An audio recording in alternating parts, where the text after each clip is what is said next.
Sen Al Franken, D-Min, on Thursday announced that he will resign amid multiple allegations that he touched women inappropriately, a stunning political fall at a time when the issue of sexual harassment has exploded on Capitol Hill and enveloped both parties. Yielding to pressure from other Democrats, Franken will now prepare to end a career that seemed just to be hitting its stride as he was emerging as a potent voice challenging the Trump administration and was being seen as a potential presidential candidate in 2020. Also Thursday, Republican Rep. Trent Franks of Arizona announced he was resigning because he had discussed surrogate pregnancy with two of his staffers. And the House Ethics Committee announced it has established an investigative subcommittee to further probe allegations that Rep. Blake Farenthold, Artex, sexually harassed a former aide and then retaliated against her after she filed a complaint. All of this came just 2 days after Rep. John Conyers Jr., D. Michigan, the longest-serving member of Congress, became the first lawmaker facing harassment allegations to step down.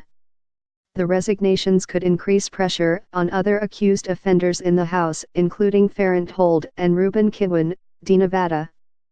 Farenthold, who settled with a former aide who accused him of sexual harassment in 2014, has denied wrongdoing. And Kibwen apologized after his former campaign finance director accused him of unwanted touching and advances last week. So far, he has defied calls from House Minority Leader Nancy Pelosi, D. California, and the Democratic Congressional Campaign Committee to step aside. The mounting pressure on Franken to leave the Senate reflected an effort by Democrats to gain the higher ground on the harassment issue as they seek to capitalize on allegations of misconduct against President Trump and Alabama Republican Senate candidate Roy Moore. The political risks for Democrats came into focus this week in Alabama, where voters will cast ballots next week. Supporters of Moore, who is accused of pursuing romantic relationships with teenage girls while in his 30s, began to argue that Democrats could not decry his alleged misconduct given the scandals plaguing their own party. In a defiant Senate floor speech Thursday, Franken noted that neither Moore nor Trump has been forced to step aside despite facing arguably more serious allegations of inappropriate sexual behavior.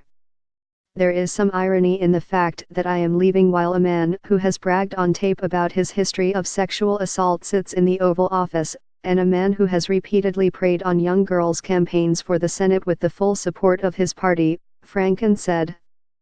Franken in his speech denied recent allegations that he groped and made unwanted advances toward more than a half-dozen women, most of whom said the episodes took place before joining the Senate. I know there's been a very different picture of me painted over the last few weeks, but I know who I really am, he said, adding, I know in my heart that nothing I have done as a senator, nothing has brought dishonor on this institution. Franken's departure from Capitol Hill is perhaps the strongest example yet from the world of politics of the reckoning over sexual harassment and misconduct taking place around the country.